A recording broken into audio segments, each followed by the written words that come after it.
This is an article from the Reformed Presbyterian Volume 2, published in August of 1838, entitled Ersmoss. In 1680, the Scottish Covenanters were reduced to the greatest hardships, and their religious meetings could be held only at the imminent hazard of their lives. At this time, the Reverend Richard Cameron was the especial object of episcopal hatred because of his indomitable resistance to religious persecution and oppression.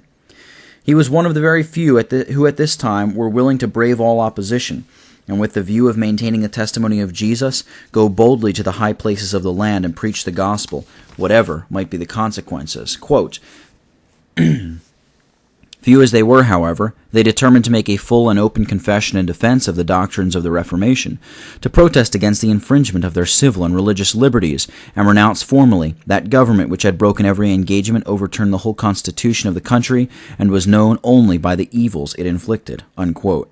That from Aikman's History of Scotland, Volume 5, page 25. Accordingly, on the 22nd of June, Messrs. Cargill and Cameron, accompanied by about 20 others, published the paper called the San Juan Declaration by reading it and affixing a copy of it to the market cross of that borough. It is deserving of notice, adds the writer, whom we quote above, quote, that this declaration, which had been treated as outrageously extravagant, expresses precisely the same principles which 8 years after were acted upon by a majority of the nation and produced the glorious Revolution. Nor can its effects on the public mind be calculated, as it was by the ruling party themselves dispersed over the whole kingdom, and the truths which it contained must have made a very deep impression, although the number who in that dark and cloudy season had the courage to arm and defend them rendered the policy of the proceedings doubtful, because the hope of success seemed desperate. Unquote. Immediately after the publication of the San Juan Declaration, the Privy Council issued a proclamation offering a reward for the apprehension of those concerned in it. General Dalziel was instructed to send out parties of military to scout the country and, if possible, to secure the leaders. One of these parties, under the command of Bruce of Earlshall, surprised Mr. Cameron and his party of Covenanters, who had been remaining in the neighborhood of Ersmoss, upon the parish of Auchenbeck. The party accidentally, with Mr. Cameron, were but 23 horse and 40 foot, very ill-armed, expecting no such attack. Earlshall had more than double horse to those who were with Mr. Cameron, and General Dalziel, with the most of the forces, was very near. The countrymen posted themselves upon the entrance to a moss, resolving to charge the king's forces briskly when they came up. This the horsemen did, and broke through the first line, killing several, but their foot not advancing, but only firing. The few horses were quickly surrounded by their enemies, who fought desperately, neither asking nor giving quarters. Unquote.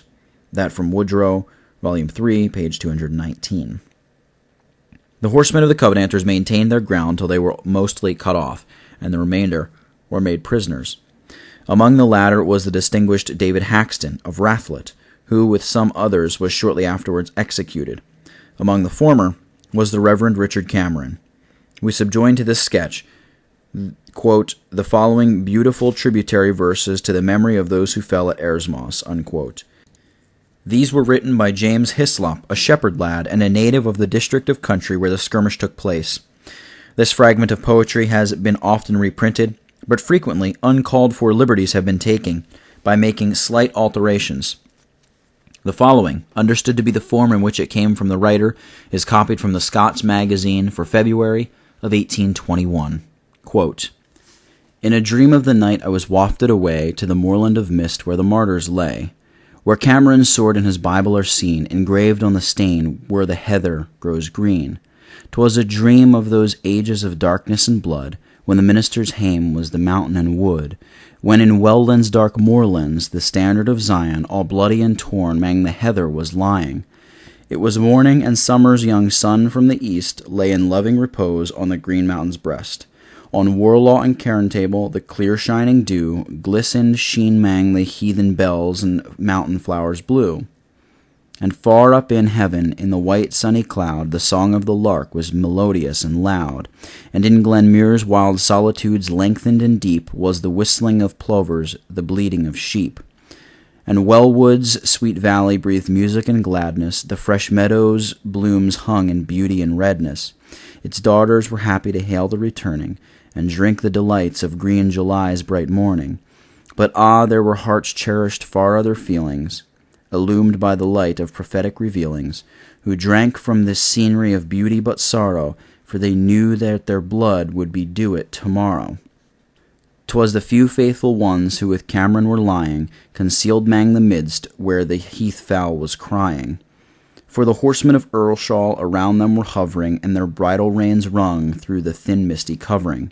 Their faces grew pale, and their swords were unsheathed, but the vengeance which darkened their brows was unbreathed. With eyes raised to heaven in meek resignation, they sung their last song to the God of salvation.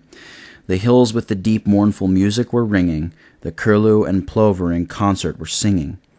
But the melody died midst derision and laughter, as the hosts of ungodly rushed on to the slaughter. Though in midst and in darkness and fire they were shrouded, yet the souls of the righteous stood calm and unclouded.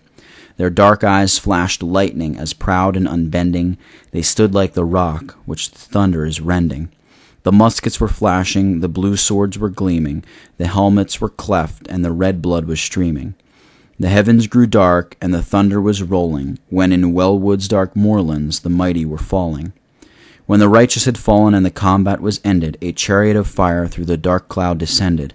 The drivers were angels on horses of whiteness, and its burning wheels turned upon axles of brightness.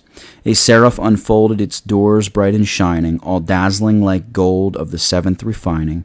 And the souls that came forth out of great tribulation have mounted the chariot and steeds of salvation. On the arch of the rainbow the chariot is gliding, through the paths of the thunder the horsemen are riding. Glide swiftly, bright spirits, the prize is before ye, a crown never fading, a kingdom of glory.